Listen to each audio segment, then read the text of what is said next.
Hello दोस्तों, my name is Ravindra Chaudhary. एक कहानी है एक सेल्समैन की। वो सेल्समैन हमेशा भगवान का शुक्रिया अदा करता था। वो कहता था जो भी होगा वो आपकी मर्ज़ी से हो रहा है, जो भी मेरी लाइफ में हो रहा है वो भी आपकी मर्ज़ी से हो रहा है। तो उसको 2 ढाई साल एक कंपनी में जॉब करते करते हो गया था। अब वो सोच रहा था कि मेरी ग्रोथ नहीं हो रही, मैं आगे नहीं बढ़ पा रहा हूँ। तो उसने एक दूसरी कंपनी के लिए इंटरव्यू दिया और उसमें वो चाहता था कि इसका मुझे कॉल आए। तो एक दिन उसको बहुत जल्दी जाना था, जल्दी जगना था, इसलिए उसने रात में अलार्म लगा लिया अपनी घड़ी में और उसके बाद में सुबह रात में सो गया। सुबह वो जागा, लेकिन जो अलार्म बजना था वो किस टाइम बजा उसको पता ही नहीं चला। वो 2 घंटे बाद हुआ।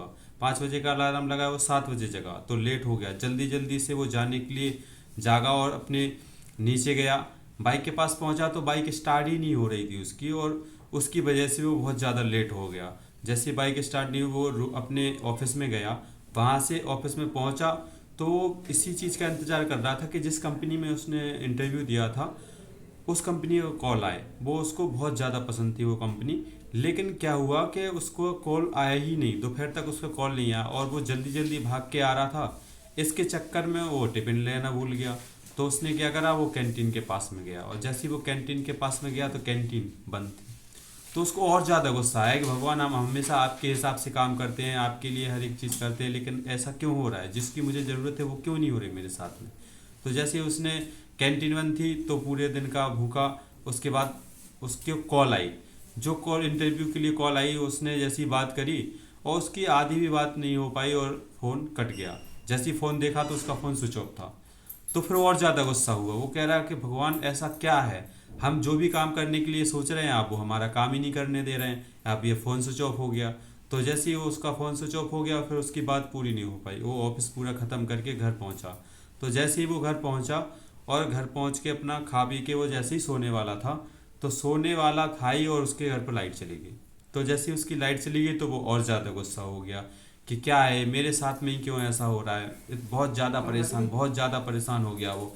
उसके बाद में उसने क्या करा कि जैसे ही वो वहाँ पे सोया और सोने के बाद में उसको एक सपने में भगवान दिखाई दिए। तो जैसे ही सपने भगवान दिखाई दिए तो उन्होंने बात करी और उन्होंने बोला कि हे भगवान, मेरे साथ में इतना सारा क्यों होता है? मैं तो हमेशा आपको मानता हूँ, हमेशा आपकी बात सुनता हूँ, जैसा आप कहते हैं जो भी होता है मेरे साथ में मैं जानता हूँ कि आप नहीं किया होगा, फिर मेरे साथ में ही ऐसा क्यों हो रहा है?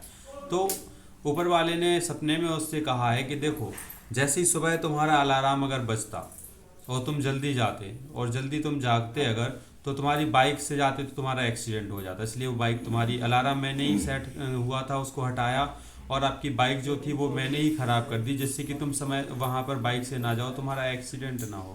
उसके बाद में तुम जैसे ही खाने के लिए कैंटीन में गए तो कैंटीन बंद इसीलिए हुई थी क्योंकि उसका खाना ख़राब हो गया था, उससे तुम बीमार ना हो जाओ।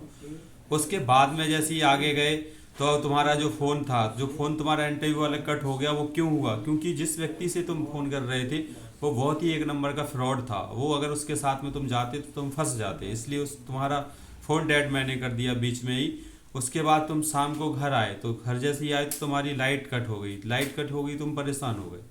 तो लाइट कट होने का रीज़न यही था कि तुम्हारे घर में आज बहुत बड़ा शॉर्ट सर्किट होने वाला था। तो उस शॉर्ट सर्किट से बच गए, इसलिए तुम लाइट कट गई। तो जो भी तुम्हारे जीवन में हो रहा है, जो तुम सोचते हो ना कि हे ऊपर वाले, जो भी होता है अच्छे के लिए होता है, आप जो करते हो अच्छे के लिए करते हो, तो इसी वजह से ये सारी चीज़ें, आज जो घटनाएं तुम्हारे साथ में घटित होनी थी वो हमने टाल दी। क्यों? क्योंकि तुम हमेशा जो मानते हो। ऐसे ही इस कहानी का उद्देश्य यही है कि हमेशा कुछ भी काम हो उसके लिए ऊपर वाले का शुक्रिया अदा करिए। वो किसी भी रूप में आप मानते हो, कोई भी रूप हो सकता है, उसके लिए कोई एक वो पाबंदी नहीं है। आप कुछ भी तरीके से ऊपर वाले का शुक्रिया अदा कीजिए जो भी आपके साथ में घटित हो रहा है। इसलिए अपना कुछ भी आपको जो भी करना है वो अच्छे तरीके से मन से करते रहिए, आपके साथ हमेशा ही अच्छा होगा। बहुत बहुत धन्यवाद सुनने के लिए। चैनल को सब्सक्राइब कीजिए, लाइक कीजिए, कमेंट कीजिए और अच्छी कहानी लगी तो शेयर कीजिए। धन्यवाद।